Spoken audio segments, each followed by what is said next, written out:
your rangefinder type camera, which the viewfinder was kind of off to the side and you weren't looking through the actual lens. Have we got an issue? No. Oh, We're live now. we're definitely live now. All right. Keep going. So we're definitely live now. Just reintroduce yourselves. Yeah. So I guess it was. Okay, so yeah, you're live here now with the 40 people. You're on a different one before with only 2 people. Okay. Okay. So how How far? far along are we? Yeah. No, just start again. Just talk about yourselves and what you guys shoot.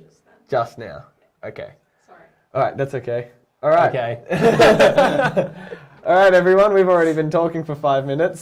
Sorry for all of the issues this morning with the webinar or with the podcast. Yeah, we've had, I guess, like Nick was, well, what he said earlier, yeah. and no one heard. It's kind of your Murphy's Law. Everything that could have went wrong, went wrong. Yeah. So my name's Jake, and that's Nick. And we've also got Jackson on the mic today as well. He will be our moderator. Check, mic check. We all good? Yeah, God. So Jackson's going to vet through any questions that you have, any kind of things you wanted to communicate with us. Yeah. And today we're going to talk about the DSLR and mirrorless argument. So it's kind of been going on for a couple of years now that mirrorless technology is starting to pick up. And obviously with the recent release of a few pretty darn major mirrorless cameras, like the Canon EOS R5 and R6 and the A7s Iii just last night, there's not really a better time to talk about it. Yeah. So yeah, both Nick and I work in content here. To put it in context, I'm going to be taking the side of DSLR today, and Nick's going to be taking the side of mirrorless. So we're going to kind of go back and forth and talk about the advantages and disadvantages of both systems, why we prefer to use one over the other, and kind of get to it. For sure. For sure. Yeah, cool. So do you want to talk to us about like the system that you run? Yeah, for sure. Well, sorry, and just obviously, I know I put this up already, but Yeah. the Q&A is obviously, it's Q&A focused. It's based on you guys asking questions. So it doesn't have to be around mirrorless versus DSLR. Obviously, you know, we've got the questions about them. It's pretty pertinent, so ask it. But any questions, obviously, welcome to it. Just helps us along. Me personally, I shoot Sony A7s Iii. Yeah. And have for, I'd say, just under a year now. I was shooting Nikon beforehand, but made the switch when I sort of started to venture off into a different stream of photography. So, yeah. What about you? Yeah, well, I started off on a DSLR. It was a pretty just rat bad Canon EOS 1200 or whatever it was. I can't even remember. That's how irrelevant it is, really. Yeah. But over the years, I started getting a few better DSLRs. I was actually shooting a lot of video stuff, so when DSLR started to get good with video, it was really cool. And now I actually currently use the Canon EOS R, so a mirrorless camera. But I also shoot a lot of film. That's probably the main thing I shoot, to be honest. So having something like an optical viewfinder and a bit more of a traditional setup is kind of what I actually prefer. I just like the feature set of the EOS R. So as far as our talking points today, we're going to go over a really quick history of your DSLRs, where they came from, as well as your mirrorless tech. We're going to go over some of the advantages that a DSLR will have over a mirrorless and vice versa, and just kind of riff off each other. So again, if you have any questions, feel free to ask us. We're kind of really wanting to communicate with all of you. So like Nick said, it doesn't have to just be on your DSLR and mirrorless things. If there's anything that pops to mind, we'd love to answer. Cool. So we'll start off with kind of the history of the DSLR. So before we had digital sensors, we had film. And film's still around. Like I said, I shoot a lot of it. Nick shoots a fair bit, and Jackson does as well on mic.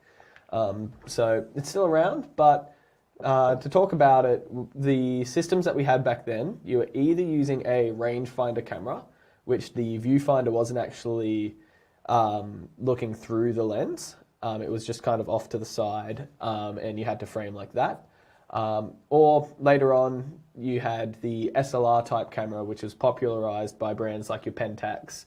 And what that is, it's a single lens reflex camera, and it's a series of mirrors that basically goes from the viewfinder down into the lens and allows you to actually look through the lens and see what you're doing.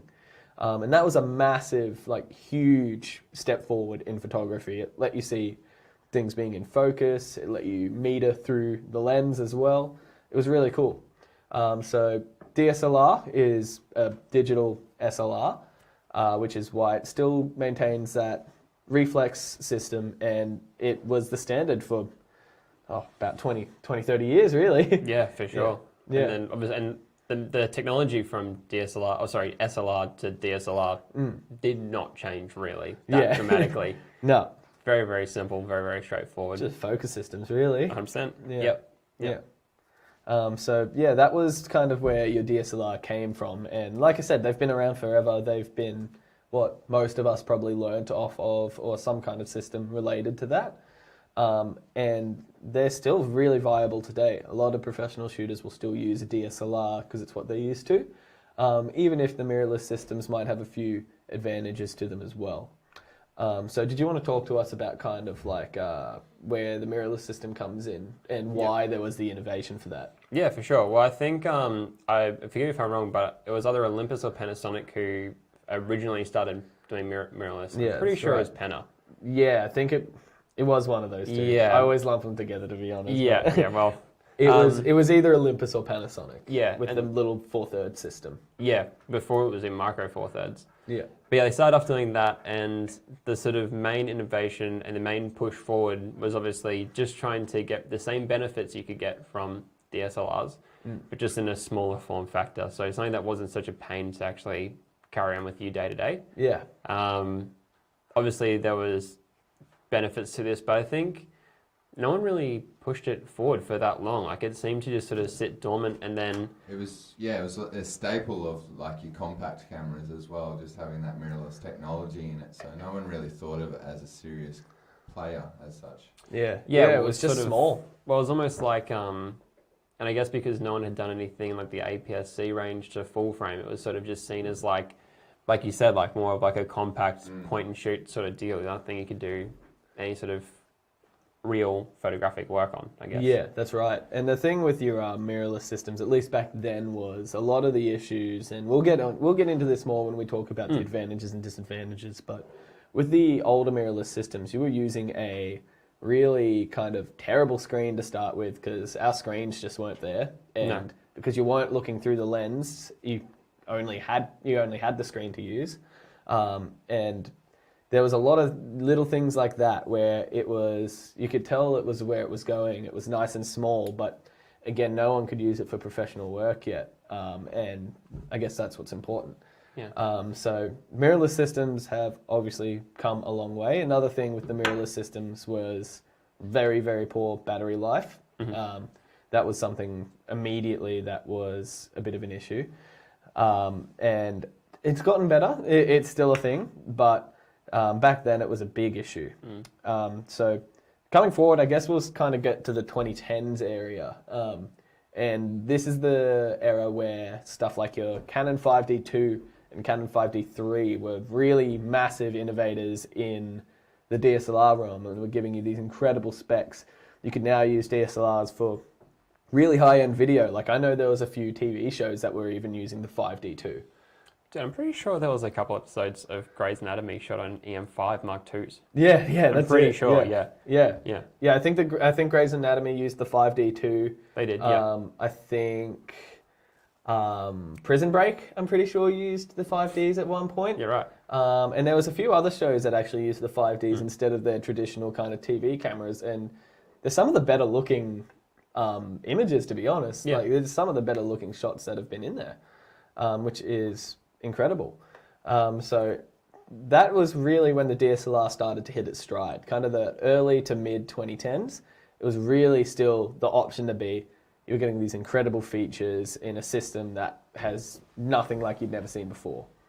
Around that time, you had a few innovators in the mirrorless market as well. You had people like Sony, you had people like Fujifilm coming up, and Olympus and Panasonic making the Micro Four Thirds system. So that's when it started to come up. And I don't know if you remember when all of those guys were just starting, but Did you want to have a quick talk about all those guys and like the kind of the niggling issues they had here and there? Yeah, for sure. Well, my first job out of high school was with another camera company in Townsville. Yeah. And I remember selling A6000s then, and this was 2012, end of 2012. Yeah. So, and obviously the sort of niggling issues are the sort of issues that kind of still carry on with mirrorless cameras. And honestly, as far as I'm concerned, the only real downside to mirrorless at the moment, and top one being, well, back then, battery life was killer. Third-party support really wasn't there yet because they were still in the sort of their infant phases. Yeah. And then, basically speaking, like lens range wasn't huge because, again, it was so new. Yeah. No one had really done like a push forward yet. So that was sort of the main issues, at least. Yeah, that's right. Yeah. Yeah, and I can speak on it as well. So I owned a Fuji X-T1 when it came out, and that was an awesome little camera eventually by the time it rounded out. But being an early adopter into the mirrorless system it was a bit hard sometimes. A lot of issues you had were hard to find solutions for. People just weren't used to it. There was still a lot of usability things that, because the first gen, second gen cameras were just kind of not ironed out yet. And we'd love to hear if you guys were in that same camp, like if you had the first Sony A7 or first whatever of a brand. We'd love to hear in the chat what you guys actually had and if you had any of the same kind of issues. But definitely, like you said, battery life was a huge thing. Massive. Yeah, Massive. Like, I remember with my X-T1, I pretty much had a set of 6 batteries just to get through a couple of hours of shooting. Yeah, it just drains them because, like, I guess the sort of difference between when you're shooting with a mirrorless camera, your sensor's constantly powered, it's constantly on. Yeah. So anything you're doing is through the sensor. That's right. Opposed to a DSLR where the sensor only really activates when you're taking the shot, when the shutter comes up. Exactly. So like with that, you're constantly just drawing like the biggest chunk of power you could. Yeah. So your battery life was like super ratings of like 250 shots. Yeah. And that's still around. Like the technology is only really advanced now thanks to like the NPF Z100 batteries in Sony cameras, and Canon now using LPE6. Yeah. Oh, and an innovation with the LPE6H. Yeah, the new Canon Battery is really cool. High capacity one. Yeah, if you guys haven't seen that, Canon has a new version of their main battery, the LPE6, which has basically software that, even though it's the same capacity battery, the software that's able to read it makes it 15% more efficient. Yep. Just quickly, just for those out there, does the new LP6 battery, is that able to be used on any of the DSLRs?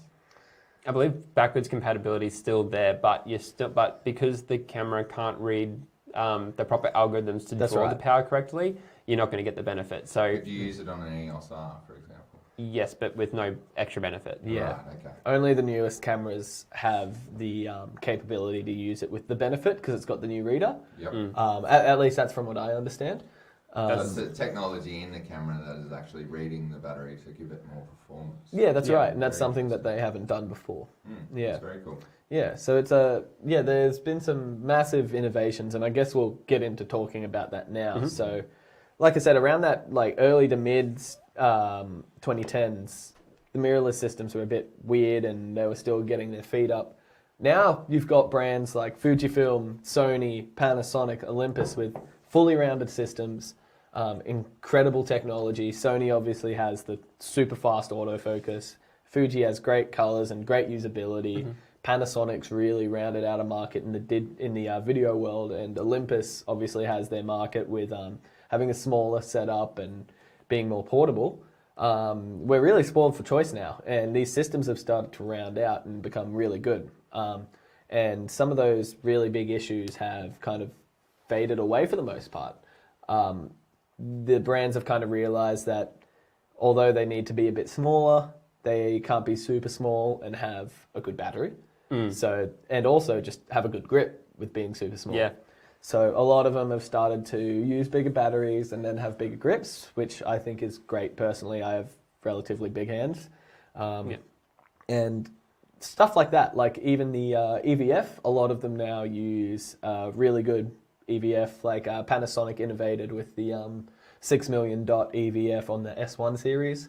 And a lot of the other cameras like the Nikon Z6, the new Sonys, and Canons also have a really good, powerful EVF like that. And it makes a massive difference. Like before you'd look through an EVF and you knew you were looking into a screen. It was a bit fuzzy. You got that delay, didn't you? Really, that moving delay that really wasn't appealing to use it as a proper EVF. You were just using the back screen. Yeah, it was like very reminiscent of like early camcorder days. Yeah. It's like nothing advanced from there, so it was just sort of still stuck in like the dark ages. Yeah, that's it. Super 8 video. Yeah, I still have my high 8 camcorder, so I'm pretty much living in that stage. That's a flex. Yeah, but it's the thing is now that you can look through these systems, and we've got the mirrorless systems recording right now, and you can look through them now, and it's really clear. They look really good, and that was something that you'd only get out of an OVF before. I still personally prefer an optical viewfinder. I'm not sure about you, but I just find it a bit clearer. I get to see what's actually in front of me. Yeah. So that's something I prefer. But yeah, the mirrorless systems are awesome. I mean, they've really come a long way, and I guess we can start talking about some of the more recent releases. Well, what's the benefit? Like, if someone playing along at home, what's the benefit? Like to going a DSLR now? Like, why would you just not? If there's so many more advancements in going for mirrorless systems, there's so many positives. Obviously, the battery is one downside. But like, why would you now just go? Why wouldn't you just go DSLR? Yeah. So the thing with your DSLRs, and I'm going to take the side of DSLRs here because I still think they're relevant.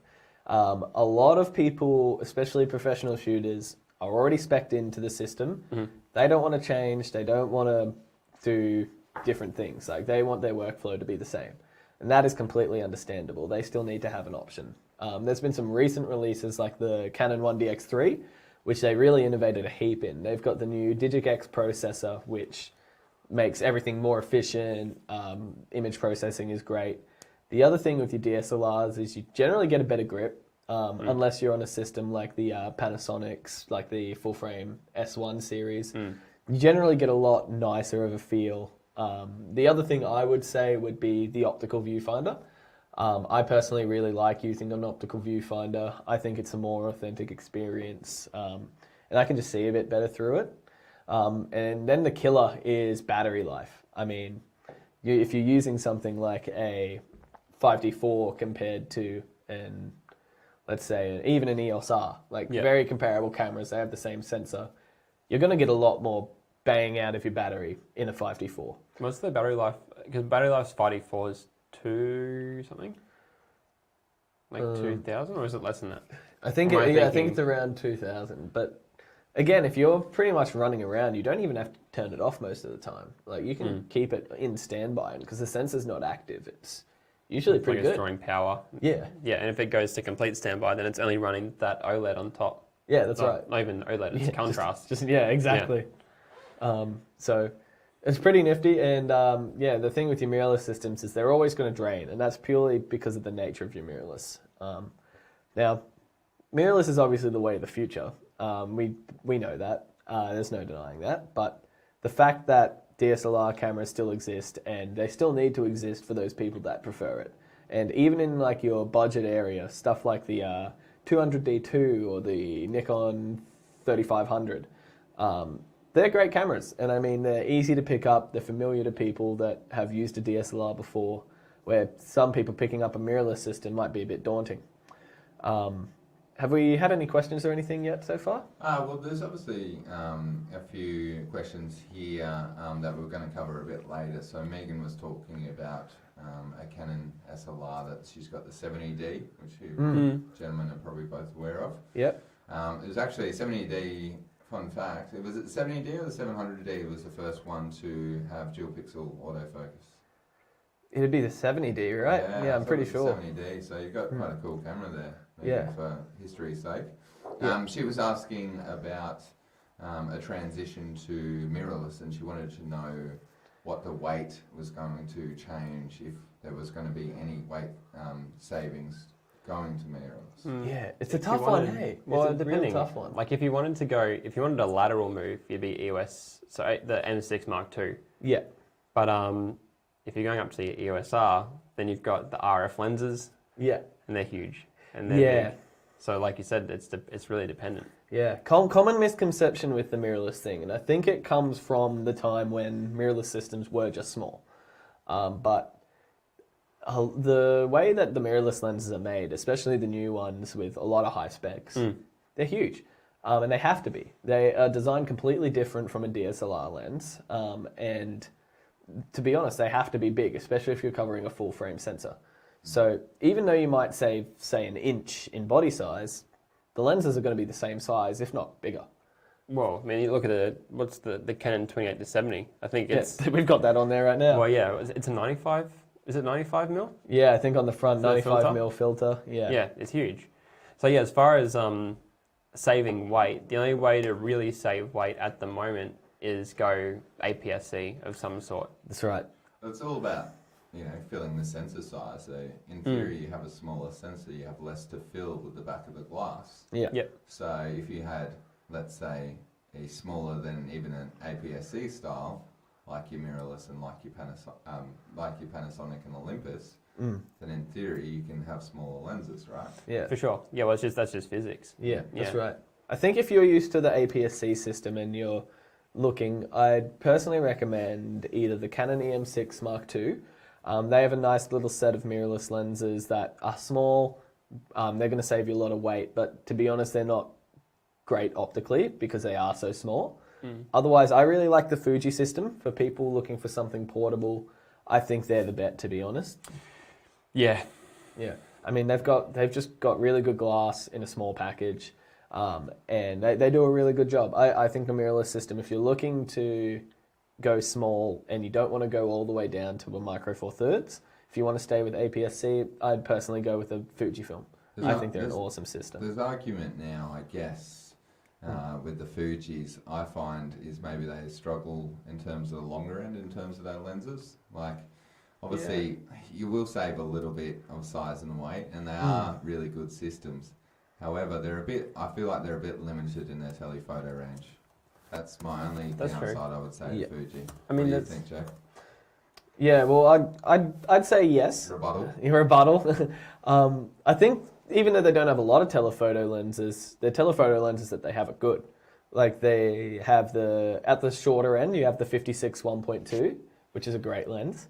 You've got the 40 to 150, which is like your 70 to 200 equivalent. You've got the 100 to 400, which is 150 to 600.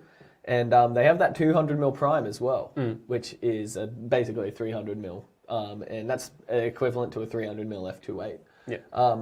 You've had to play with that one, haven't you? Yeah, it's awesome. Yeah. It's unreal. And it's like this giant, but the photos that it produces are just next level. And I think Jackson's right in a way, but also if you're comparing it to like Canon at the moment, their EFM lineup of lenses isn't huge either.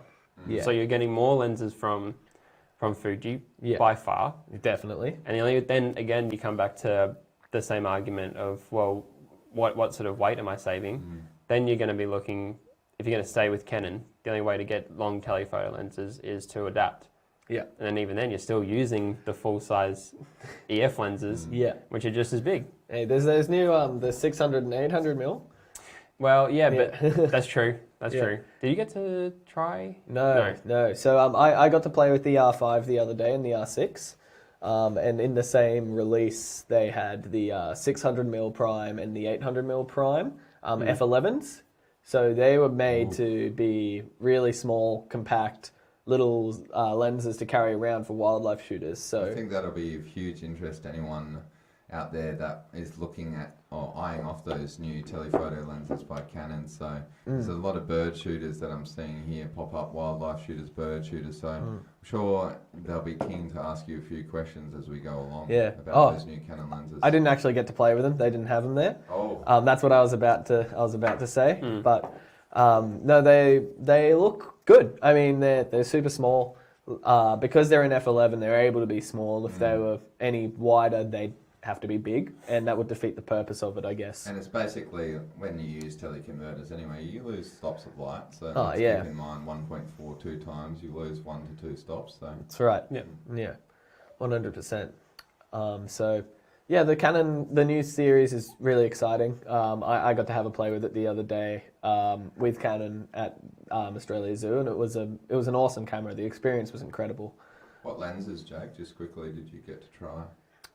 Just the ones that are out already. So I was using mainly the RF 70 to 200. I adapted the EF 100 to 400. I was doing a lot of more telephoto stuff. So I would have loved to try those new primes, but unfortunately they aren't in the country yet, from what I believe. Did you notice like a speed difference between using the 70 to 200 and switching to like an adapted 100 to 400? Question. Yeah, it's a great question. And to be honest, no. I'd honestly say that the thing I say with adapters, right, is adapters are usually trouble. But because it's a Canon lens to a Canon adapter to a Canon camera, and they're all talking the same language, I've never had an issue with the adapter and with the speeds. I personally use the Canon EOS R with the adapter. I only own the EF lenses at the moment, and I've never ever had an issue. And I can say that in all honesty. Like as far as like, I've never had an issue that I wouldn't have had with the native mirrorless lens. Mm. Yeah. Nick, what about you? You've got obviously a Sony. Yep. Have you adapted any lenses to your Sony before? Yes. And it's a nightmare most of the time. What have you used in terms of what brand adapter? Well, I agree. okay. Granted, my I've only done it once, and it was the first time I'd ever done it, and I had a really bad experience. Yeah. And okay, so What was that with? well, that was with the Sigma MC11 or MC12 yeah. for Sony to Canon, Yeah. and then I used the 85 1.4, and Yeah. this was to shoot. And that was the Sigma one, right? Yep. Yeah. Yep. And the reason I did this was because I wanted to get a lens that was a bit more open, so obviously down to 1.4 than what I already was using. But I also wanted, I was doing a nightclub shoot, and I wanted to get quite tight, more focused shots of these two performers. Yeah. But it was next to unusable. Like, if you wanted autofocus, you may as well have not bothered. Yeah, and like focusing in that kind of situation is tough to start with. It's like, tough being in anyway. low light. But that's sort of again where I know Canon DSLRs do fantastically, Yeah. and it's why a lot of live music shooters haven't even changed, because they just are accurate in low light all the time.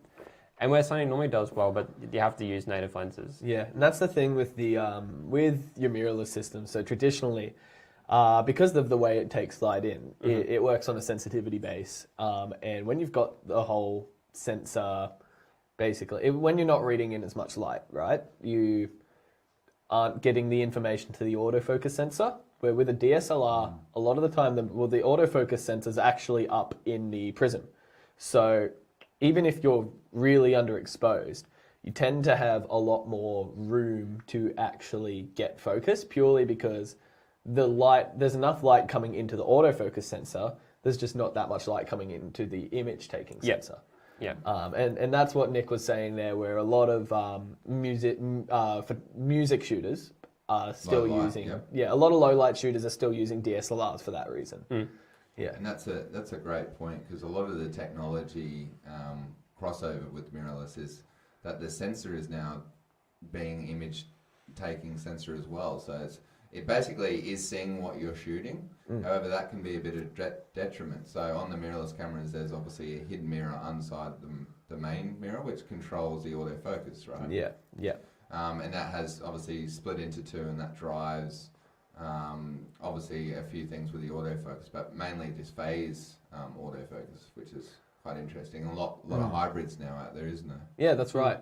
And coming back onto the whole separate sensor for autofocus or the same sensor, that's also one of the advantages of a mirrorless system. So previously, if you had a DSLR, a lot of the times you'd have to go and recalibrate your lenses over and over. Yep. And that's because the autofocus sensor's in a different place to the image taking sensor. Yeah. Whereas with a mirrorless system, you don't actually have to calibrate, which is great. I mean, that's awesome because, I mean, the autofocus sensor and the image taking sensor are right there. Like, unless your lens is super out, like, you're generally good. Yeah. Yeah, let us know if you've had to calibrate lenses or haven't even considered calibrating lenses for your DSLR, because I mean, working in the shop, it's one thing, you know, a few people come in and obviously go, oh, my lens might be out, or this lens might be a bit different, but actually each lens may be set up differently that you might have to do. So That's right. Yeah. Bless you. Thank you. So another great thing about the mirrorless system, so we'll get Nick to talk about this. Do you want to talk about the design of your mirrorless lenses and how they limit stuff like your chromatic aberrations and how they get the optimal sharpness and things like that? Have you got a bit of a grip on that? Yeah, for sure. Well, obviously, and it's also a benefit for where mirrorless cameras are great for adapting lenses too. Yeah. So basically the difference, well, main thing with mirrorless cameras is that they're mirrorless. So the entire mirror box and the prism isn't there. So that allows you to have a smaller flange distance so that you do remove and sort of sharpen out a lot of issues with things like chromatic aberration. Your sharpness increases, and that's sort of also a big benefit we're seeing now with the EF 50mm 1.2. Yeah. They had, and I guess it does come down to calibration as well. There was fantastic copies. Yeah. And there was really dud copies. Trash copies. Just trash copies of the same lens. That's why I never liked that lens. Dude, I never recommended it because of that exact reason. Yeah. I just couldn't get behind it. But now Canon's come out with their RF 50mm 1.2. And that thing, excuse the term, it's sharp as a tack. Yeah. It is razor sharp. you didn't. I did. I got it in. But, yeah. But yeah, so it's fantastic. Yeah. It's optically, as far as I'm concerned, pretty well perfect. Yeah. And yeah, that just obviously is a lot to do with the engineering and the benefits that mirrorless mirrorless cameras have. Yeah, and it's all back to the flange distance because the less area that light has to move through, the better, and there's less room for error. And that's one of the things with your DSLR lenses, because the back of the lens was so far away from the sensor. Chromatic aberration was a big thing, and that was purely because... Especially on light angles. Yeah, light angles, yeah. So when things don't meet up quite properly... when they don't meet up quite properly, that's when you get aberrations, because certain wavelengths of light are just outside of where they should be. But with your mirrorless systems, because the back of the lens is so close to the sensor, you can really eliminate a lot of aberrations. You can limit a lot of sharpness issues, which is incredible. And like Nick said earlier, they're really easy to adapt as well. So I shoot a lot of older vintage lenses myself, and traditionally I would have to convert the back to EF, otherwise it wouldn't work with the flange distance basically. But with your mirrorless systems, nowadays you can pretty much just get a little converter and put it on. You don't even have to change the actual mount. Not at all. And the good thing about mirrorless systems as well, like with innovations like peaking, focus peaking, it makes your mirrorless, your older vintage lenses so easy to use, especially with manual focus. Focus peaking's a game changer. Like, huge. I shoot a lot of video and I like to manual focus as a preference, and having the focus peaking there as a backup to knowing that everything is going to be in focus is incredible. Do we have a question there, Jackson? Yeah, I just wanted to touch base a couple of questions here. Cool. So we've got Megan. Hope I'm saying that right. It's not Megan. She's asked a couple of questions. She said she's well prepared today. She's got a bit of a list of questions for you. Oh, perfect. Thank you. Yeah, for you both. So that'll be awesome. The latest one she's asked is she's noticed a lot of pro wildlife shooters have switched to mirrorless cameras, and they get amazing results. She's mentioned here the Olympus EM1X and also the Sony A7s Iii. Yeah. Can a non-pro get decent results with equivalent enthusiast mirrorless models? And then requirements are obviously telephoto, 400 to 600mm, which is a very popular focal length for a lot of bird shooter and wildlife shooters out there. Low light, and fast shutter speeds. Well, fast shutter speeds, I think we could definitely give that a tick, but let's touch back on that 400 to 600 mil and the low light. Yeah, and low light will be a thing. consider cost as well. Yeah, so obviously with the Olympus system, they are a Micro Four Thirds system. And these are great questions as well. But yeah, so they're a Micro Four Thirds system. And with your Micro Four Thirds system, you're packing a lot of dense pixels in to get a good result. So say, for example, you have a 20 megapixel Micro Four Thirds sensor that's, say, this big, and a 20 megapixel full frame sensor, which is this big. The 20 megapixels have to be packed in a lot more dense. And that means as soon as noise starts to become a thing, so say you get to your higher ISOs for your faster shutter speeds, because the pixels are more dense, you're going to notice it quicker. And that's unfortunately the way it is. They have gotten better too. Like the more current Olympus models are actually pretty solid, and that is a reason why they keep their megapixel count fairly low as well. Because if they released, say, a 60 megapixel Micro Four Thirds sensor, you wouldn't really be able to push it past like 800 or 1600 without be ruining next the to image. unusable. Yeah. Yeah, but so that's what I'd say with low light. If you can go a APS-C or full frame sensor, I think APS-C to me is a really good sweet spot for wildlife, because you get the extra reach with your lenses because you get the 1.5 times magnification, but you still get a bit better low light performance than a Micro Four Thirds as well. There's not really a wrong answer. So like someone that does shoot Micro Four Thirds and they're shooting a lot in bright daylight, that could be an awesome system for them because they get to carry a lighter system and it works. Like some people just can't carry a big system. It's as simple as that. Like a lot of people might have, say, like arthritis, or they might just not be very big to start with, and carrying around a RSI, tennis elbow, any of those. yeah, For sure. any of those kind of things can really ruin your shooting experience if you're carrying something so big. So carrying around something small is great, which is why I'd say Micro Four Thirds and APS-C are good. But if you're then considering low light as a thing, that's when you'd maybe look at APS-C or full frame.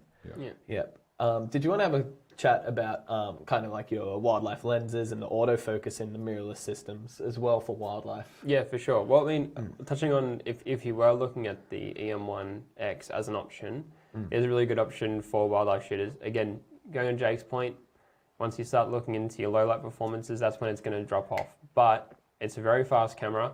Computationally, it's fantastic, and it does do its best to cut out low light. Definitely. Any noise. It does its best. But as far as mirrorless is concerned, innovations as far as processors have gone leaps and bounds from what they ever were in DSLRs. Definitely.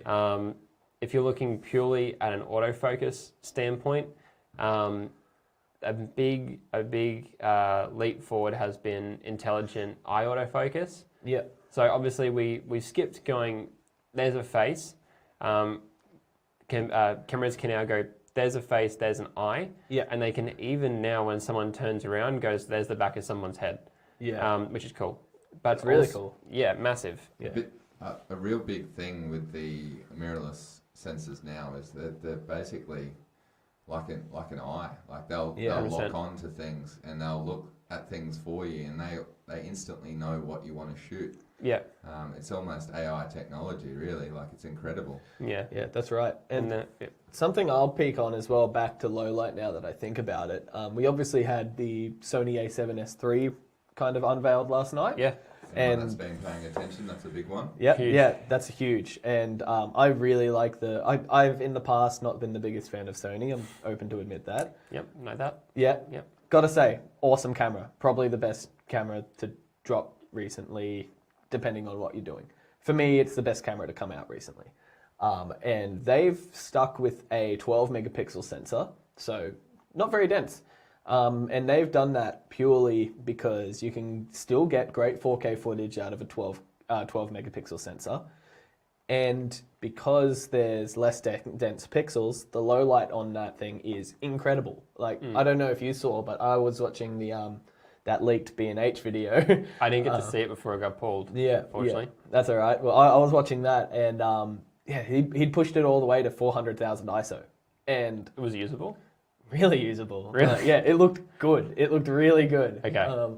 It's surreal. Like the way that they've done that sensor is incredible. So if you don't need huge files and you're really concerned about low light, I'd look at something that has less megapixels and a relatively good size sensor. So like that's why stuff like your Canon 1DX has a 20 megapixel sensor because it needs to be a good low light performer because they're used for sports. Yep. And you need fast shutter speeds.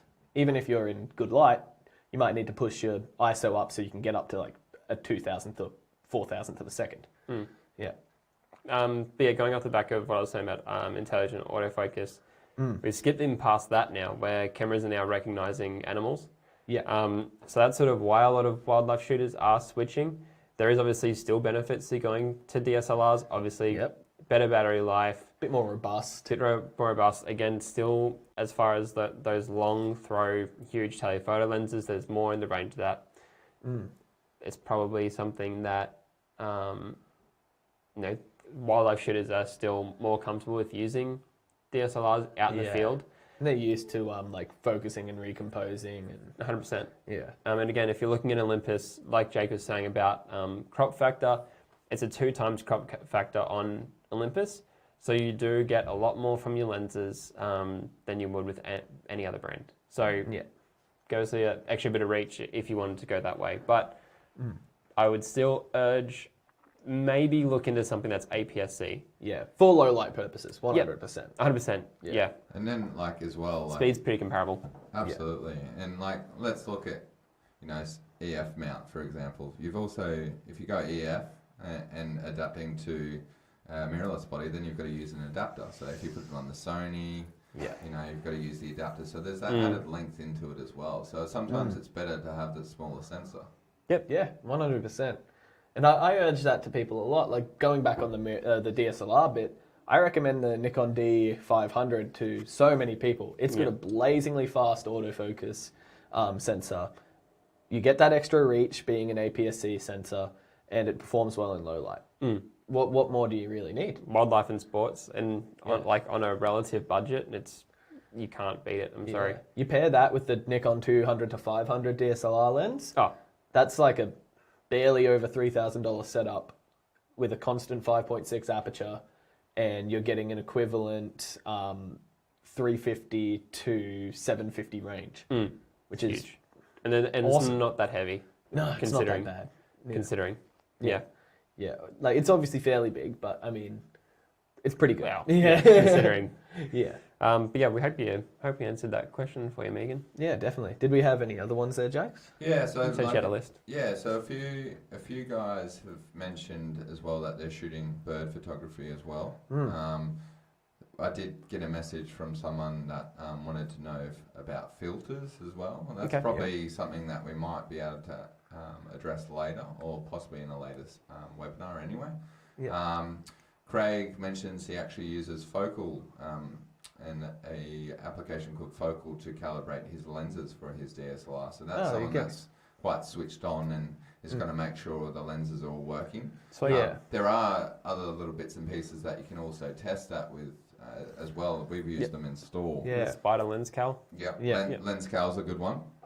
So if you are testing out there, you want to basically test if it's front focusing or back focusing on your lens. So what left and right too sometimes. Yeah, exactly. So what the Lens Cal does, it basically works on an angle, the 0 being the middle, and if it's back, then at least you know that there's back focus issues, and then if it's focusing to the front, you then know it's front focus issues. Yeah, and you can usually change that in the body pretty easily as well. Most of the mid-tier to pro level bodies will have that focus adjustment, or micro adjust, they call that. Yeah, that's right.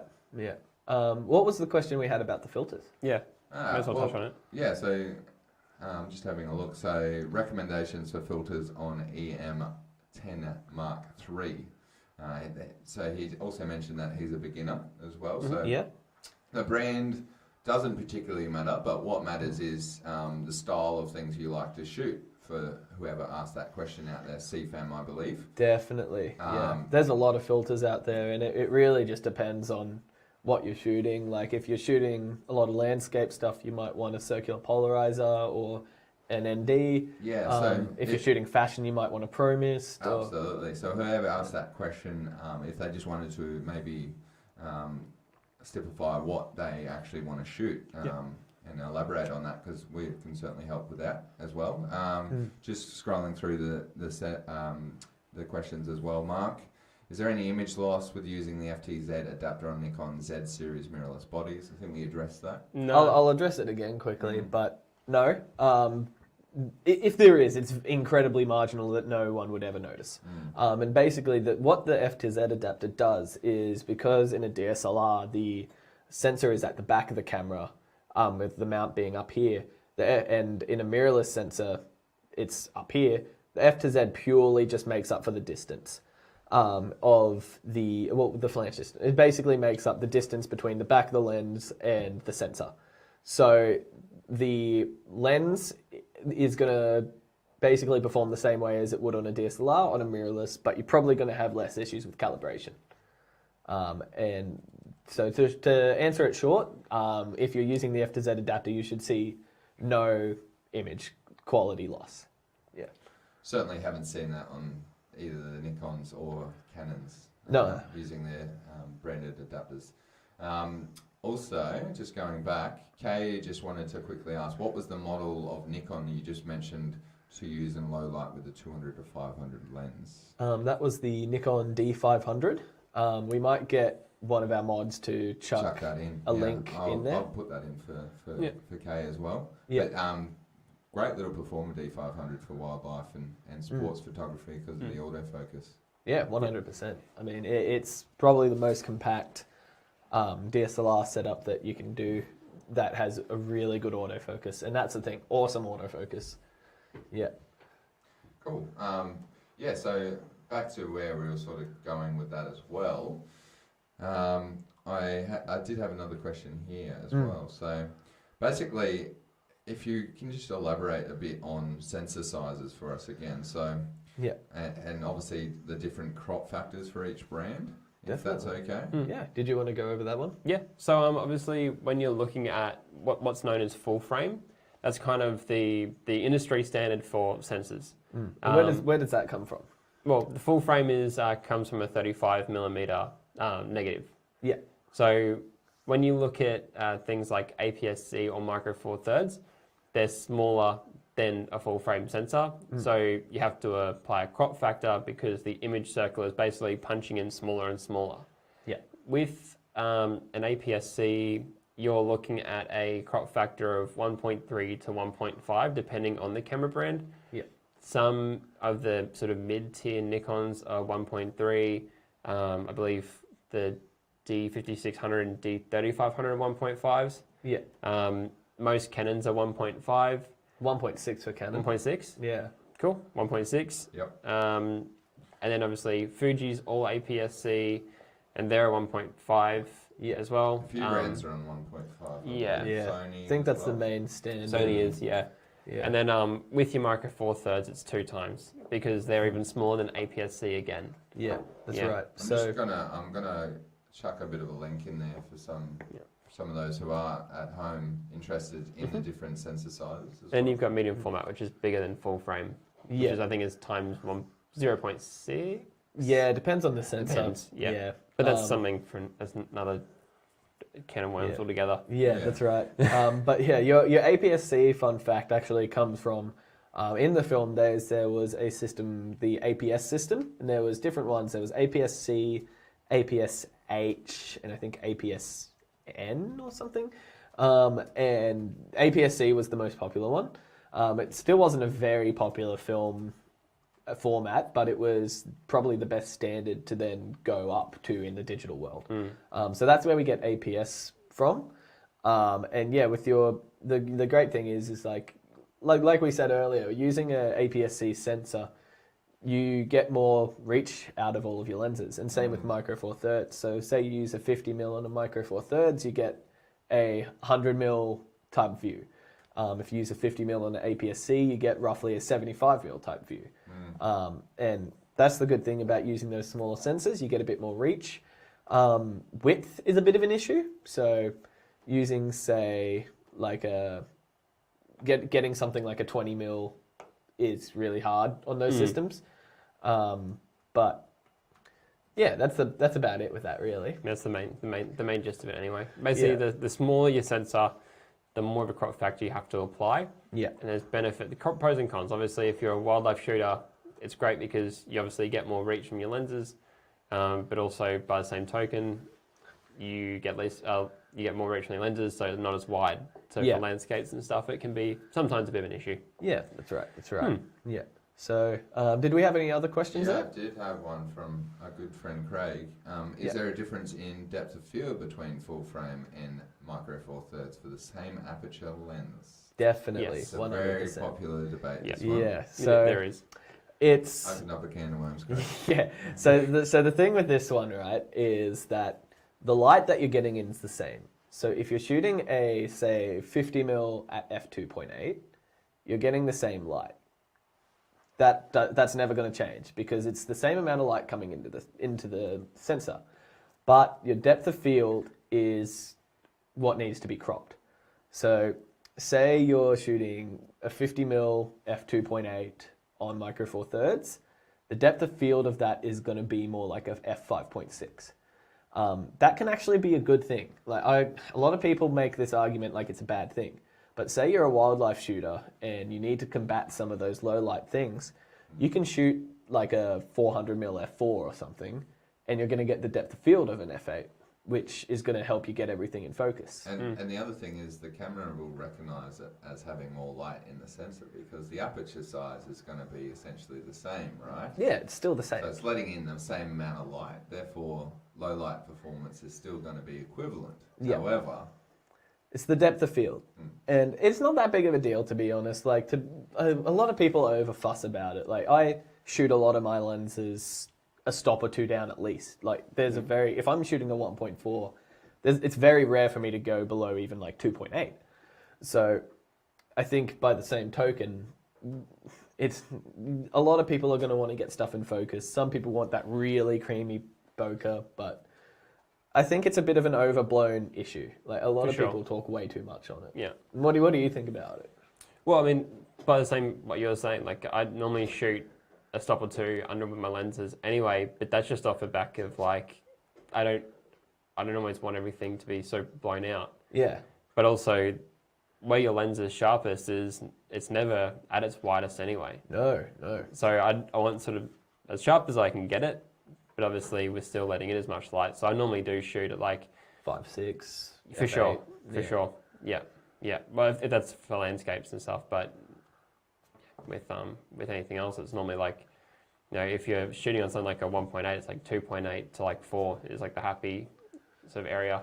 Yeah, definitely. But Yeah, and that's a great question because a lot of people have different opinions on all of it. But to me, it's not that big of a deal. Like, I really think it's not that important. The fact is that you're still getting the same light, and there's been heaps of times where I've wanted to have more depth, but I have to have the lens wide open purely for light reasons, and that's something that's good with those crop sensor cameras. You get more depth, but you're still getting the same light. there's going to be times where you want, obviously, things to be more in focus, but you want the same amount of light. So yeah, like low light situations where you do want a bit more depth of field, you don't want to be razor thin in depth of field, and that kind of gives you that. Yeah, 100%. And that kind of helps make up for a lot of the ISO things and all of that. There's a lot of compromises with photography, and it's just basically figuring out what's going to work best for you. Yeah. Did we have any other questions there? No questions come through. So please let us know if you're thinking of anything in particular to ask these guys. Obviously, we'll try and cover as many questions as we can today. Anything mirrorless is always up for a good debate, so it doesn't even have to be a question. Regardless. So obviously, you use the R5, Jake. Yep, that's right. Yeah. I'm sure a lot of people want to know how that experience was like. Obviously, there might not be that many video shooters, so if you are a video shooter, please let us know because obviously the A7s has been announced and now the R5, so there's a lot out there in the video realm. Yeah. And the R5 is a great photo camera too. So I used it for both. I used it for photo and video the other day. And man, the shooting experience is incredible. Like, I don't think I've had a better shooting experience ever. Everything is super convenient. It is fast as anything without looking too kind of jittery. Image quality was awesome. Video specs were great. Color, great. Really, I've only been able to work a little bit of my log files so far. I haven't really had the time basically to do it. But from what I've worked on it, it grades super easily. It's just a really well-rounded camera. Hey, like, I mean, it's going to be a game changer. And the R6 too. The R6 is a really cool camera that I don't think is getting enough praise, because that basically has the same guts as the 1DX3, and it's only like $4 or $5 grand. Yeah. Yeah. Yeah, it's sort of getting slept on a bit. And I guess there has been, because I think with the R5 there was like such a big hype around it for so long, because it was like this like rumored thing, and it was like, oh, this like spec sheet got leaked and everything. I was like, what, 8K is going to be on there? Yeah. And I think that's the other thing, that like people are sort of pushing this whole like, oh my god, it's got 8K, like. Yeah. But when are you ever going to use that? It's 19 gigs a minute. And how are you going to edit it? How are you going to edit it? Yeah. Like we've obviously been editing this video for the R5, and poor Vicky has had to like proxy every file. So she's been you need a like, really high spec computer. 100%. Her poor laptop's been overheating. She's been waking up every 2 hours just to rerun proxy files to start up again. So it's at the moment, it's hard. It's hard. Yeah. I will say though that having an 8K sensor is going to make your 4K really good, or your 1080. Like, I thought it was having. I thought there was, and forgive me if I've just misheard this, but I thought there was an issue with using 4K because it's down resing in camera. Yeah, well, it's I might miss. Yeah, basically just having a more capable sensor, you're going to be able to see the extra resolution even in your 4K. Like, so for example, a lot of people made the argument with the Canon R that it wasn't a true 4K and that it was kind of like an upscale 1080. No one's going to be able to see that with the R5. Like, if you're shooting 4K on the R5 or even 1080, it's going to look awesome. Cool. It looks really good. It looks really sharp. You've got great color detail. Internal 10-bit 422 recording, which makes it so much easier to grade. You can actually use the files, especially if you're a photographer and you're coming over to video world. I'm sure like photography raw files are 16-bit. Yeah. So I mean, like, even going down to, so like I'm used to grading 8-bit footage, and there's just not the flexibility that you'd want. So being able to get to 10-bit 422 subsampling is awesome. Yeah. Another point that I'll make as well, because there's obviously a lot of bird and wildlife shooters on here. Let's talk about the R6, because I think photography-wise, unless you need that resolution, R6 is killer. Yeah, which, as we were talking about before, there's even some downsides to having bigger resolution. I mean, let's not even forget that obviously you've then got to include the storage capacity to take larger files. Yep. But like you're talking about, low light performance. Yeah. 20 megapixels on the R6. For sure. Yeah. Like a lot of live music photographers use the A7s II because it's good for low light. Yeah. And same with like street car photography. Yeah. A lot of people use the A7s II because it's fantastic with low light because it's got smaller megapixel rating. Yeah. So yeah, you're right, Jax. I think the R6 is definitely something being looked at more. Yeah, and it's been slept on. Yeah, that's right. It's pretty much a 1DX3 with, like, as far as its guts. It's got this. I'm pretty sure it's got the Digic X processor. You've got the same 20 megapixel sensor. You've got a good high frame rate. The images look great. You've got good video specs in there as well. I think bang for your buck, man. Like, the glass is already sharp. That RF glass is already beautiful. Yeah, the RF glass is good, and I mean, like, to me, it's a small package. It does a really good job. You could pretty much put that money into a really good lens, and you're going to have an awesome system with the R6. So 2870 f2, anyone? Yeah, that's it. So for those wildlife shooters, I wouldn't count out the R6. I mean, I guess one of the things is the overblown heat issues, and it's definitely a thing. And being in Australia could be an issue. We'll see how it goes, I guess. Like, I'm sure as it gets deeper in, more people are going to get more grips with the camera, see how it goes. But as far as the actual specs and performance, I really wouldn't sleep on the R6. It is awesome. If you're looking at that kind of range of camera, you won't be disappointed. And someone did ask earlier about animal face recognition as well, because that's going to be technology that's going to be huge for a lot of wildlife shooters coming forward. Yeah, well, that's in the new Canons. That's in the new R6, Sonys. R5. Yep.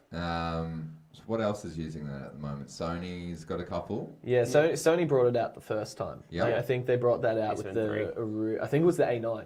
Was it? Yeah, A9? I think it was because we were at the Sony Road show, Yeah. and they brought it out on the A9 first, and then they I believe tried they, to bring it to everything They else. firmware updated the A7 Mark III and the A7R3 Yeah. at that stage. I That's don't think right. the 2's You are got right. any of it. Yeah, because you had to, if you wanted to unlock, you had to get the actual firmware update for the A7 III. Yeah. That's right. But I believe it was first on the A9. We could be wrong, but I think they brought it out on the A9, and then they did that really big update where pretty much all the Sony cameras got A9 focusing. Yeah. And a lot of that comes down to the processor in the cameras. Going forward, we'll probably start seeing that technology more. What do you think? Yeah, well, that new Digic X processor is awesome. And another thing that's underrated with having a good processor is how it processes your noise. Yep. Like when we did the Canon 1DX video, that was with the new Digic X processor. And there was times where I didn't even need to push the ISO, but we were doing it for test purposes. And I got it up to like 12,800 and it looked clean. It looked better than my R does at like 3,200. So, I mean, having that really high-spec upgraded processor is an underrated thing of the camera. And For sure. people look past that because we huge. look at the how do I say the fun stuff. We look at stuff like megapixels and all of that. But Resolution. yeah, but frames per second. But having a really good processor is gonna just really make things a lot easier and make your life so much better. Definitely, and like it also helps like in the realm of firmware updates. Like if you've got a better processor for future proofing yourself, Yeah, this processors go a long way. But basically, a processor is the brain of your camera. yeah, Same as it's the brain of your phone, it's the brain of your computer as well. yeah. Does all the work power. Does everything. Yeah. So to have a better one of those means that in the future, like you look at when the Z6 came out, there was issues. It was buggy with focusing, especially. Yeah, They did an update, and it's a brand new camera. yeah. Same with the R. Some of the R. Yeah, Yeah. I mean, when the R came out, I'll be honest, I didn't like it. Yeah.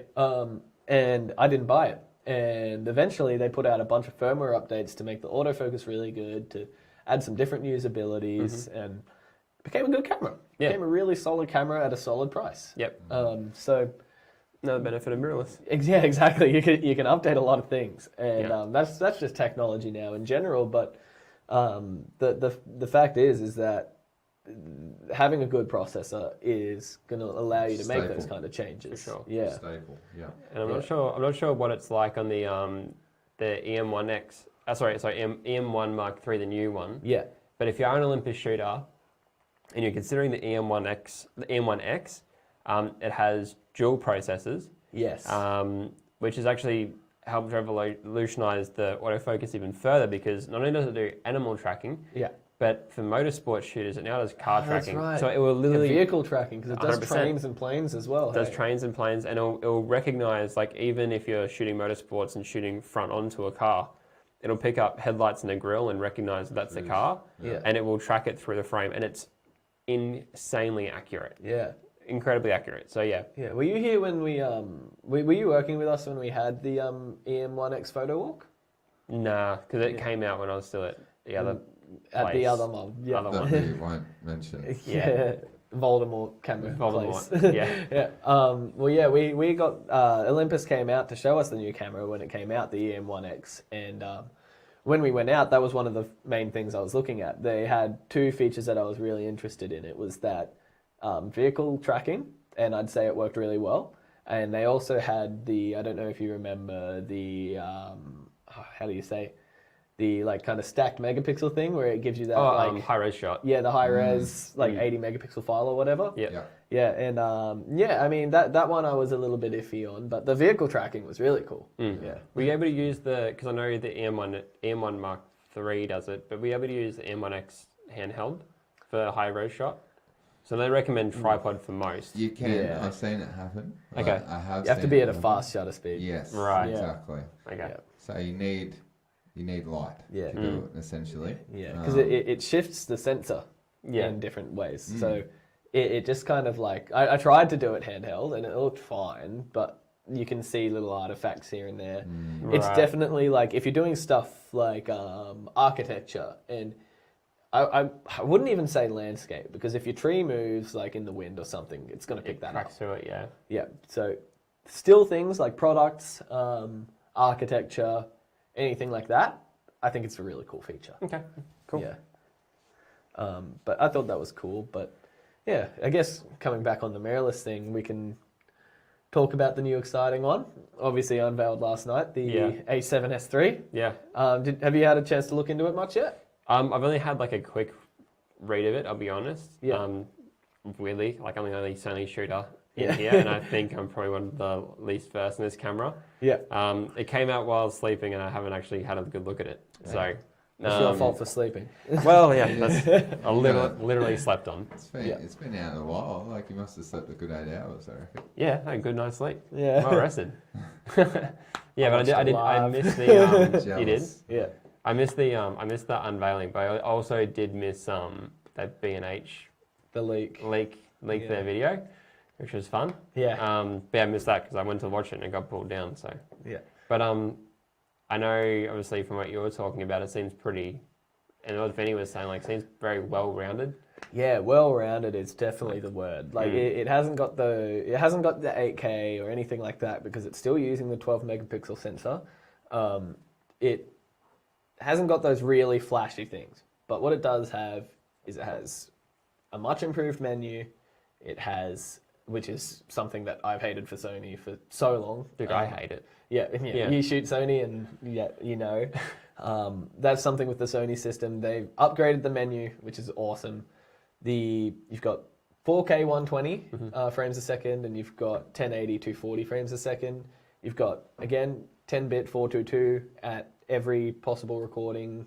It just looks good. Low light looks awesome. New color, like it's going to be really easy to match to say the Sony cinema cameras, like the FX, is it the FX9? FX9's just Yeah. coming out, yeah. Yeah, FX9. So apparently the log is going to be really easy to match to that. And I think my favorite thing that I thought was really cool was the card slots. So for the first time I've seen in a camera, they made it's a dual card slot, and they made each slot have two options. So you can use the new CF Express Type A cards in each slot, or you can use two regular SD cards in each slot. Yeah. And it lets you pick what media you want to use. Which, I don't know. I think it's really It's cool. really cool. You have like 4 different types of options you could use for redundant recording. Yeah. Yeah. Yeah. And that's good. That's a good option. I mean, every leap forward, I think especially for video, Sony was kind of getting left in the dust a bit until this. And so the A7s III has been long awaited for a very long time. Oh yeah. So I'm happy that it was. I'd heard rumors about what the specs were, and I had been told that it was underwhelming, but Yeah. I don't think that's the case at all. No, I don't think so. I think it. Pretty late to start. We've recently moved upstairs into what will be our future podcast room, and hopefully more with the webinars.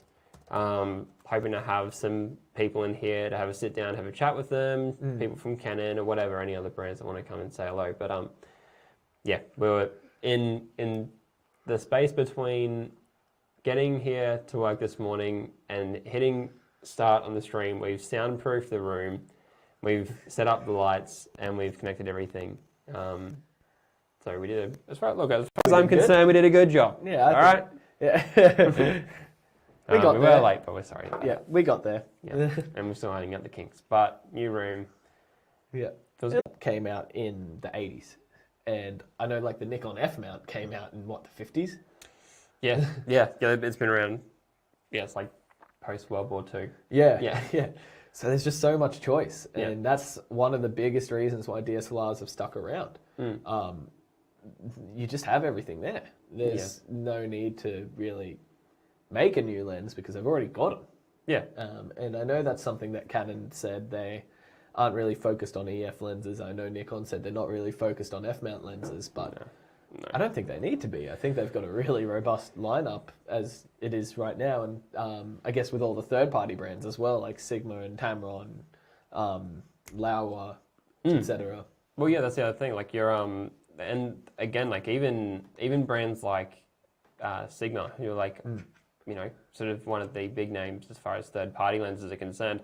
They're really starting to make mirrorless lenses now. Like their DG-DN line is only sort of starting to really be fleshed out. The 24-70 only came out sort of in December of last year. Yeah. You know, it's taken A new 35mm. new 35mm, all that jazz. Tamron's rolling out their mirrorless range, obviously only really focused on Sony. But still, man, like it's slowly more and more is coming out, obviously, but third-party compatibility for EF, like you can't beat it. No. So yeah, but I think we'll obviously see more come out later, but Yeah, definitely. I definitely mean, hold on to your lenses. yeah. I mean, it's still good glass. Yeah. So, yeah, that's the thing. And the whole thing with this DSLR and mirrorless thing, do whatever you'd like, but don't feel like you need to upgrade to a mirrorless. You can still get, like, a lot of the mirrorless sensors are the same. Like, the Canon R has the same sensor as the 5D4. The RP has the same sensor as the 6D2. The Z7 has the same sensor as the D850. I mean, you don't have to change. They're still great systems, and you're still going to get basically the same image out of them.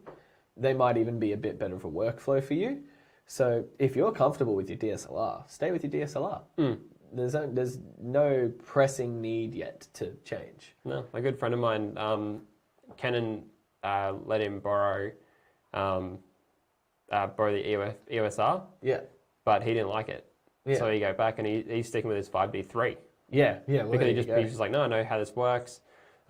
He shoots a lot of stuff for like guys called Tactical Edge. They're like a gel ball association guys. He shoots a lot for them. Has his own photography business stuff too. So, but he's just prefers it. Yeah. Doesn't see the need to upgrade. So I don't feel like. Obviously, as the market is trending, I think everyone's going to be leaving DSLR behind. Yeah.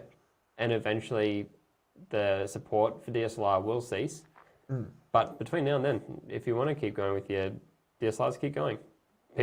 Jake, you still use, what, a Mamiya RZ? Yeah. I still use some darn old cameras, and they still get the job done. So, I mean, I actually still prefer a DSLR, if I'm honest. I bought the mirrorless system because it was probably better for what I was doing for my jobs. But as far as actual usage, I still prefer the tactile feel of a DSLR. I still prefer an optical viewfinder. And I still prefer the workflow because it's what I grew up with. And there's no wrong answer. Like They do feel nicer. Yeah, they just feel great, and they just feel right. Like, Yeah. yeah. Did we end up getting any questions in that period? No, Megan said thanks for the info and the links. She really appreciated it. She had to leave, so thanks for joining in, Megan. So Thank you very much. You asked some really good questions. Yeah. I put an app in there and a website link for basically it's called Calc. I don't know if you guys have ever used that before. I don't think so, no. Basically it works out what the focal lengths are going to be for you on like a 35mm sensor if you're using a crop sensor of any kind. Yeah, gotcha. If you're using like even a 6x7 format, it tells you what the 35mm equivalent would be for your lenses. So it's a super handy tool. You can punch it in and then basically work out what the full frame sensor focal lengths would be. So that's pretty cool. Cool. It's a good useful one for anyone out there looking for something like that. Yeah, definitely. Probably another question. We probably haven't really covered the Nikon side of things just yet. Have any of you guys had a chance to use the Z6, Z7, Z50?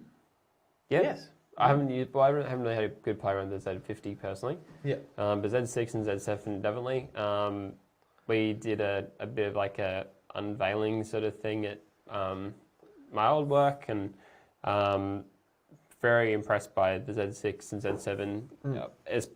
Especially, I really liked it before the update. Yeah. But I'm especially a massive proponent of it post update as well. Yeah. They're a fully fleshed out system. Obviously, sort of the Z6 is carrying on the lineage of like the D750. Yeah. Z7 is more carrying on the lineage of a D850. Yeah.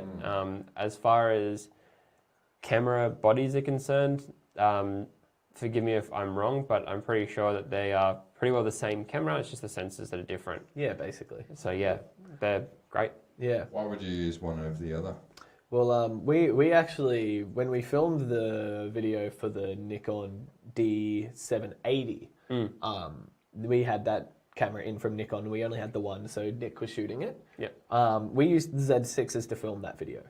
And the Z6 is definitely more of a hybrid-based camera. It is a photo and video beast. It's roughly 26 megapixels, does a really good job, has good codecs. I think it's really nice. The Z7 is definitely more of your high megapixel photography camera. Yeah. You can still do video work with it, but I'd say the Z6 is a bit more capable of a video camera. Yeah. And we use that for that, and I think everything turned out really nice off of it. Oh, they look good.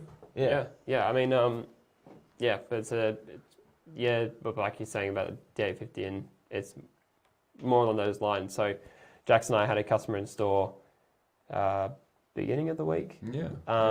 Lady came in store. Maybe. Yeah, lady came in store and wanting to get the D850, but she wanted it for wildlife and sports. Yeah. And she was kind of like a bit because of the price of it. Yeah. Which is fair But enough. we're like, oh, we'll just go to literally what you said. Just go to D500 with the 200-500, and you've got a great setup. Yeah. You know, and it's gonna be lighter than a D850 setup anyway. So Absolutely.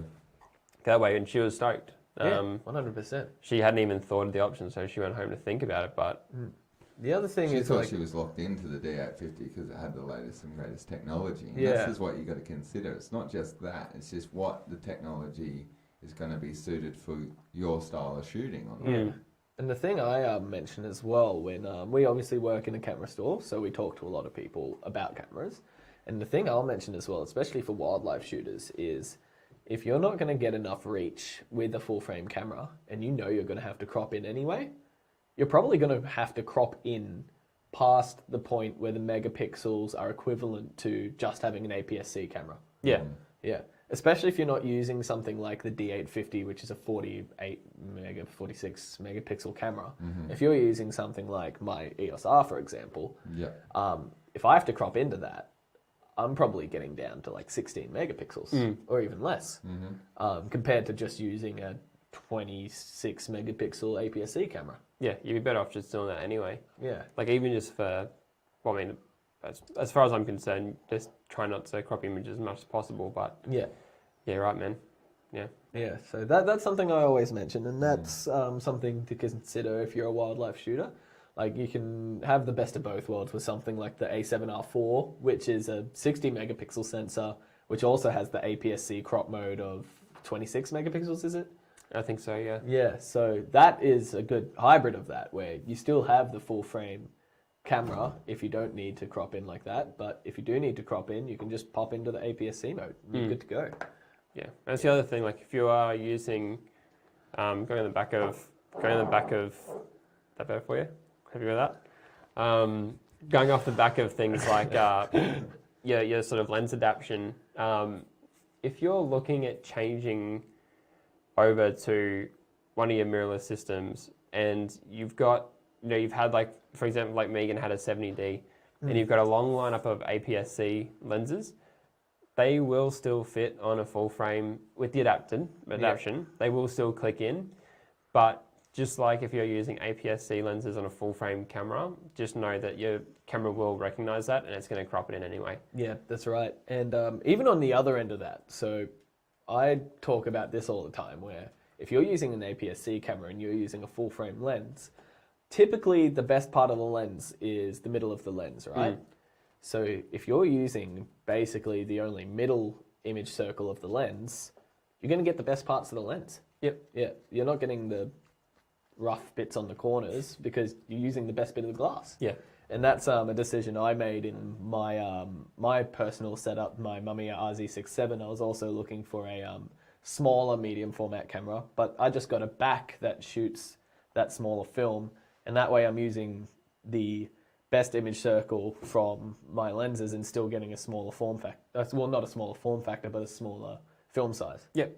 Yep. Yep. Yeah, so that's another thing to consider there. That's why I always recommend full frame glass to APS-C shooters, unless you're using, like, say, a Fujifilm or something. But if you're on a Canon or a Nikon, I'll tend to always say go a full frame set of glass, and then if you ever decide you want a full frame, you can go up and not have to change anything. But it's also just going to look better on your APS-C camera. Yeah, because your cost outlay when you go from upgrading from APS-C to full frame, if you're so invested in APS-C, it's going to be, you've got to basically scrap your glass. Yeah, that's right. Or, you know, go to sell it, but yeah, it's just do yourself a favor, get yourself full frame glass now. Yeah. And when you do eventually want to decide to go to full frame, if you do, I mean, the worst case scenario is you've just got great lenses and you're using APS-C camera. Yeah. What a shame. Yeah, bugger. Yeah. Yeah, it's obviously a big initial cost up front, but it's a future-proofing type thing. Yeah. Like, I'd rather just have the glass there for if I ever wanted to use something else. Yeah, for sure. Probably got another 10 minutes left, guys, before we wrap up. Is there anything you guys wanted to basically put a cap on in terms of what we've spoken about today? Like, is there anything that you feel like you haven't addressed in terms of the mirrorless debate?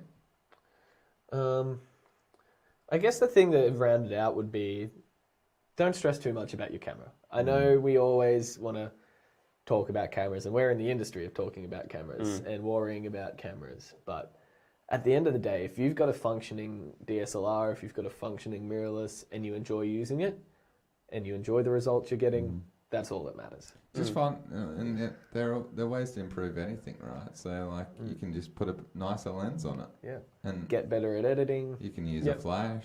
Yeah. There's a number of things you can do to make your setup better without just replacing your camera body, right? Yeah, just work on the things that you can control that aren't directly monetary. Yeah, for sure. But even like you were talking about, Jackson, like with flash, I think it's something that a lot of people who are sort of getting into it are really scared of doing, or they're just like confused by it, or a bit worried to do it. Yeah. Just jump into it, give it actually a go, and it will improve your image quality by that much. Yeah. But as far as rounding it out for mirrorless side, the negatives are there. Your negatives are battery life, and for probably the next year or two, there's not a massive range of lens options. Yeah. They are getting there, but yeah, we're just still on the way. As far as benefits are concerned, firmware updates basically change cameras now into brand new cameras. Yeah. Example being the Z6, and obviously all the lenses now that are coming out are sharper. They've removed chromatic aberration pretty well altogether. And lens adaptability, if you did want to either use lenses you've got currently, or if you wanted to look down the rate of using vintage lenses like Jake does. Yeah. The ability to do so is there. And yeah, you may as well. Yeah, that's right. No, I guess I'll round out the DSLR side. So some of your big benefits are a bit better feeling of a camera, in my opinion, and I think that's kind of the popular opinion. You've got a bit better of a grip. You've got much better battery life. You have the optical viewfinder, which a lot of people find to be better and a bit more clear. Some people like having the live view of a mirrorless. I'd prefer to have just a really nice, clear view of what I'm looking at. And I mean, they're just reliable. They've been around for a long time. A lot of people are used to them. The workflow is great. I still think they're an awesome system, and they're still relevant in 2020. Yep. You've still got great releases coming out, like the 1DX3, which was a spectacular camera, and we had a lot of people buy the 1DX3 because it is a spectacular camera. And if you're running a DSLR system, don't fret, don't feel like you have to go to a mirrorless system, but it's a great system to be in. Yep. Yeah. For sure. Cool. For sure. Yeah, I would probably agree with that sentiment as well. What if we got our mirror ball out? What do we predict this technology is going to be going forward in the next couple of years? Who are going to be the main players? What are we thinking in terms of what's going to be the tech? Obviously, tracking has been huge the last couple of years. Do we see more of that probably on the animal side of things? What would we predict in the next couple of years for mirrorless? I think the biggest thing and we've talked about this before, is the computational side of photography. Huge. Stuff like your smartphones. So your smartphones don't have the best sensor. Like, they really don't. But they have awesome computation. And they can get rid of stuff like noise super easily, get colors right, get focus right, and things that are going to start to automate. And it's going to be a big conversation, I think, where people are worrying about the purity of what you're doing.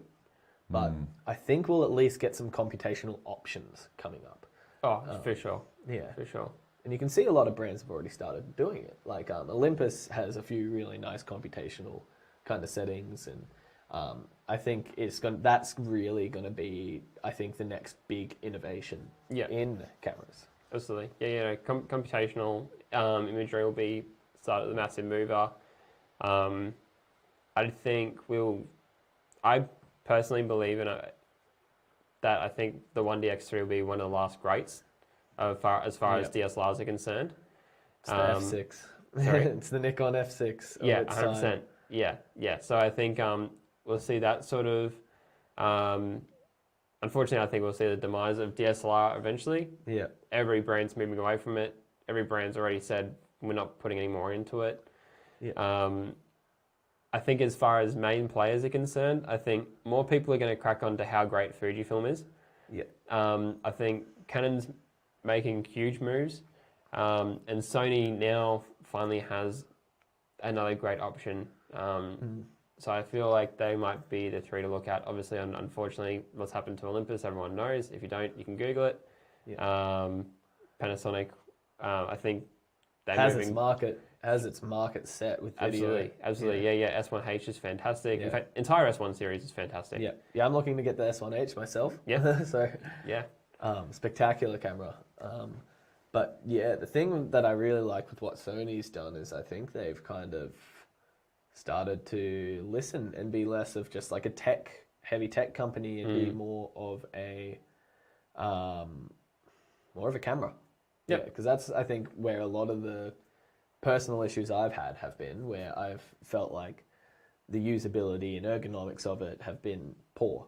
But now they've started to nail the color, they've started to nail the menus, they've started to nail everything that I had issues with, and I think it's kind of weird. Like we said earlier, Canon and Sony have kind of done each other's move on the new cameras. Where Canon's made this really epic high-spec camera, and Sony's just made this really nice, well-rounded, easy-to-use camera. Yeah, they totally flip-flopped. There's no wrong way to go about it, I guess, and like they're both awesome cameras. But let's just hope the Sonys maybe stick to not producing crazy advertising like the Canon did, maybe.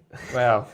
We won't touch on it. Yeah, well, didn't love it. You kind of touched on it. You can YouTube that as well. Yeah. Some viewing for later. Yeah. Yeah. But I think we should round out there if we don't have any extra questions. Yeah. Again, apologies for any of the tech issues we've had 100%. today. Yep. We're definitely still trying to iron out the kinks, and thank you all for joining us. I was just going to mention quickly before we go off.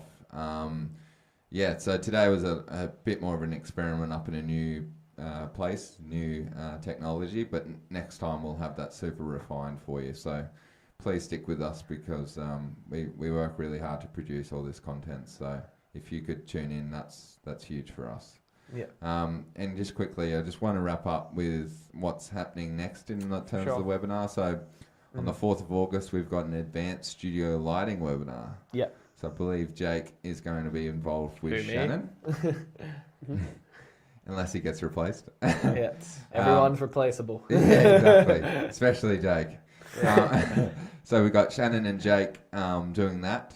So the lovely Shannon's going to come in, and we're going to cover a lot of like your high-speed sync, high frame rate shooting, light modifiers, advanced studio photography techniques such as rear curtain sync. It'll be really fun, and if any of you have any suggestions for it, we are still in the planning stages for it, and we think we have a good grip of what we want to talk about, but again, anything will be helpful for us to tailor what you want to hear. But we definitely want to cover more of those advanced features like your high-speed sync, rear curtain, things that general lighting doesn't really cover, I guess.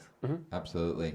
So that's going to be a cool one going forward. I know a lot of you guys are looking forward to that. And then we have one more after that planned. Now we might fill the gap with a few more, but if there's a lot of interest. However, we've got the Tuesday 1st of September, a webinar on product photography. Yeah. So that will also be Jacob and Shannon on that one. But yeah, as we said, Jake's very replaceable here, so it might not be Jake. Yeah. However, that should be a good one. Natural light product photography, off-camera flash for product photography, composition, styling, and camera settings. So, Jake, I know you're looking forward to that one as well. Definitely. Yep. Leave us a note if you don't want me to get replaced. Sad reaction. Yeah. Drop an F in the chat. Yeah. Yeah, and also what we've done lately is we're really looking to do any one-on-one tutorials with anyone. So if anyone's looking on the lookout for just a brief one-on-one basic photography tutorial, if you've got questions or something and want to spend an hour in store, we're doing them for about, I think, half price at the moment for $49. So if you wanted to come in, spend an hour and go over things with a couple of very technically astute people, like if you're not too sick of me already. Jake and Nick, or myself, Shannon, any of the crew here would love to have a chat to you and obviously find out how to get your photography up and running as well. As usual, follow us on Instagram and Facebook. At CameraPro AU. Thank you. Well done, Jake. And yeah, so keep in touch for the webinars coming up. And if there's anything you guys would like to see, just please let us know and we'll make it happen. Definitely. Awesome. Thank you for joining us, guys. Yeah, for sure. Thanks. All right. Awesome. Have a great rest of your day, guys. Thanks for sticking with us. See you now, guys. Bye.